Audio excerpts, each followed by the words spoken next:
मराठा क्रांती ठोक मोर्चाच्या वतीनं आज मातोश्रीवर आंदोलन करण्यात आलेलं आहे आणि असंच आंदोलन येत्या काळात महाविकास आघाडी आणि महायुतीच्या या दोन्ही ज्या आहेत यांच्या तीन जे प्रमुख नेते आहेत त्या प्रत्येकांच्या घरी होणार आहेत। कॅरे पाटील आपल्याबरोबर, आपण त्यांच्याकडून जाणून घेऊया। आज तुम्ही उद्धव ठाकरे यांच्या घरावर आंदोलन केलं, खरं तर तुम्ही काल आला होतात, काल नेमका प्रसंग काय घडला आणि म्हणून आज तुम्ही ठरवलं की आंदोलन करायचंय? काल आमचे सहकारी या ठिकाणी आले होते। मराठा क्रांती ठोक मोर्चाची मागणी आहे की मराठा समाजाला ओबीसीतून आरक्षण भेटावं आणि सर्व पक्षीय नेत्यांच्या घरासमोर आमचं आंदोलन आहे। ते उद्धव साहेबांच्या घरी आलो म्हणजे काय उद्धव साहेबांच्या विरोधात आंदोलन नाही।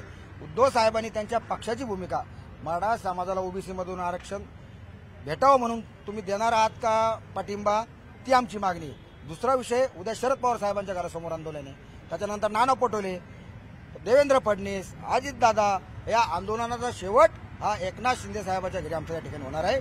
त्यामुळं या सर्व पक्षीय नेत्यांना आमची विनंती आहे की तुमच्या पक्षाची भूमिका या ठिकाणी स्पष्ट करा। एक म्हणतं हे जे आंदोलन सुरू आहे, आंदोलनाचा हे सगळे राजकीय पक्ष फक्त या ठिकाणी फायदा उचलत आहे। मराठा ओबीसी वाद या ठिकाणी लागत आहे। मराठा ओबीसी वाद टाळण्यासाठी आज मराठा क्रांती ठोक मोर्चाने या ठिकाणी पुढाकार घेतलेला आहे की तुमच्या प्रत्येक पक्षाने तुमची पक्षाची भूमिका या ठिकाणी स्पष्ट करा। परंतु आपण जर आत्ता बघितलं तर मनोज जरांगे पाटील यांचं आंदोलन चालू आहे आणि ते म्हणतायत की जे आंदोलन मराठा समाजाला आरक्षण मिळावं यासाठी सुरू आहे ते अंतरवाली सराटी तर सुरू आहे, दुसरीकडे कुठेही मराठा आंदोलन सुरू नाही। त्यांच्या या वक्तव्याकडे तुम्ही कसं पाहता? कारण इतके दिवस झाले तुम्ही त्यांना पाठिंबा देत होता, आज जेव्हा त्यांनी तुम्हाला पाठिंबा द्यायची वेळ आली तर ते म्हणतात की या व्यतिरिक्त दुसरीकडे कुठे आंदोलन सुरू नाहीये। हे बघा, गेल्या 25 वर्षापासून या महाराष्ट्रात मराठा समाजाला आरक्षण भेटा म्हणून आम्ही काम करतोय। जरांगे पाटील असतील, आम्ही आंदोलन करत आलेले। आता ते काय बोलले मला माहिती नाही, काय मी काय त्यांचं स्टेटमेंट या ठिकाणी ऐकले नाही। पण मनोज जरांगे पाटील आजपर्यंत ज्या ज्या ठिकाणी आंदोलन करत गेले त्या त्या प्रत्येक ठिकाणी आम्ही त्यांना पाठिंबा दिलेला आहे। कोणाला? मनोज जरांगे पाटलाला। 3 का 5 जण घ्या, 4 जण जाऊ सर। तुम्ही भैया शैलेश भाई कुठे? सेलू भैया, 2च मिनिटं आपण आटपून घेऊया। आता तुम्हाला आतमध्ये बोलवलं जाणार आहे, तर तुम्ही साधारण काय तुमचे कुठले मुद्दे त्यांच्या समोर मांडणार? मी सांगितलंय मराठा समाजाला ओबीसीतून आरक्षण भेटावं म्हणून ही मराठा क्रांती ठोक मोर्चाची अखंड मराठा समाजाची मागणी आहे। आता हे आंदोलन आमचं आज उद्धव साहेब झाले, सर्व पक्ष नेत्यांच्या घरासमोर होणार आहे आणि आता शेवट वर्षा बंगल्यावर होणार आहे। आपण पाहतो की यांच्यापैकी तिघांचं शिष्टमंडळ हे मातोश्रीमध्ये जात आहे, त्यांना परवानगी देण्यात आलेली आहे। 3 जण मिळून आता जाणार आहेत। त्यांचं असं म्हणणं आहे की एकूण जे आंदोलन आहे ती भूमिका स्पष्ट करा, नेमकं तुमचं काय म्हणणं आहे? मराठा समाजाला ओबीसीतून आरक्षण देण्याच्या बद्दल प्रत्येक पक्षाच्या प्रमुख नेत्यांनी त्यांची भूमिका स्पष्ट करावी, यासाठी आंदोलन आहे आणि हे आंदोलन रोज एका नेत्यांच्याकडे होणार आहे। आज उद्धव ठाकरे यांच्या घरापुढे झालंय, तर उद्या हे आंदोलन शरद पवार यांच्या घरी होणार आहे असंही त्यांनी सांगितलं। आणि आता आपण पाहतोय की त्यांच्यातला एक जे शिष्टमंडळ जे आहे ते आता चाललेलं आहे। 3 जणांचं हे शिष्टमंडळ आता मातोश्रीमध्ये जाणार आहेत आणि त्यांची जे म्हणणं आहे की भूमिका स्पष्ट करा प्रत्येक राजकीय पक्षांनी, ते आज या ठिकाणी सांगणार आहेत।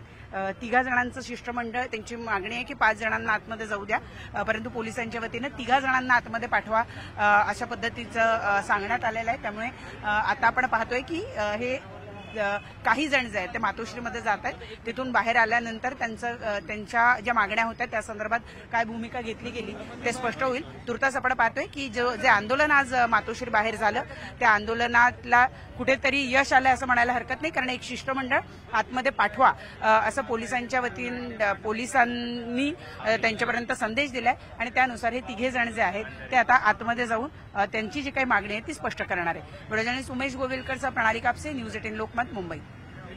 त्याच्यानंतर नाना पटोले, त्याच्यानंतर देवेंद्र फडणवीस, एकनाथ शिंदे, अजितदादा या सगळ्यांच्या घरासमोर मराठा क्रांती ठोक मोर्चाचं आंदोलन हे सुरू राहणार आहे। जोपर्यंत मराठा समाजाला ओबीसी मधून आरक्षण भेटत नाही तोपर्यंत आता माघार। या ठिकाणी उद्धव साहेबांसंग आम्ही सविस्तर चर्चा करत असताना त्यांना आम्ही आमची मागणी सांगितली की मराठा समाजाला ओबीसी मधून आरक्षण आणि अखंड मराठा समाजाची जी मागणी आहे ती उद्धव साहेबांना आम्ही सांगितली।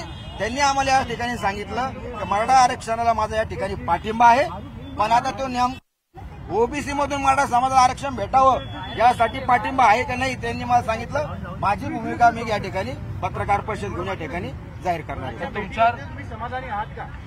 हे बघा, प्रत्येक गोष्टीचं समाधानी आहेत का?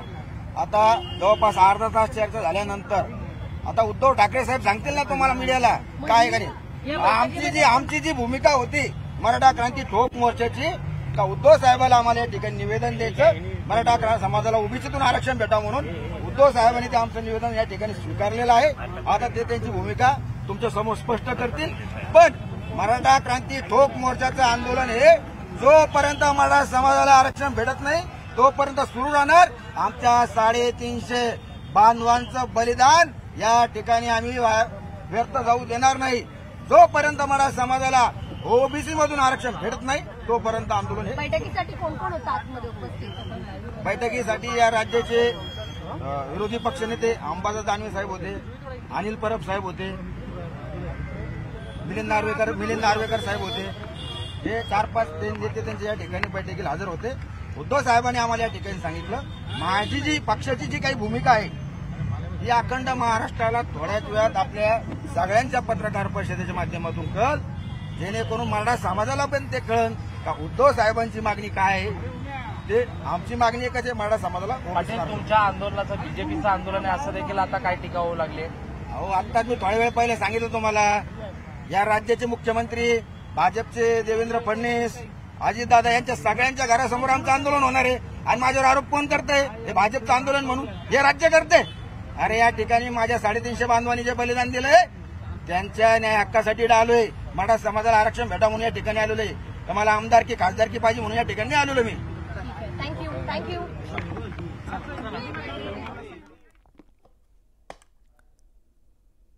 तर उद्धव ठाकरेंसोबत अर्धा तास चर्चा झाल्याचं मत जे आहे ते मराठा कार्यकर्त्यांनी व्यक्त. मराठा क्रांती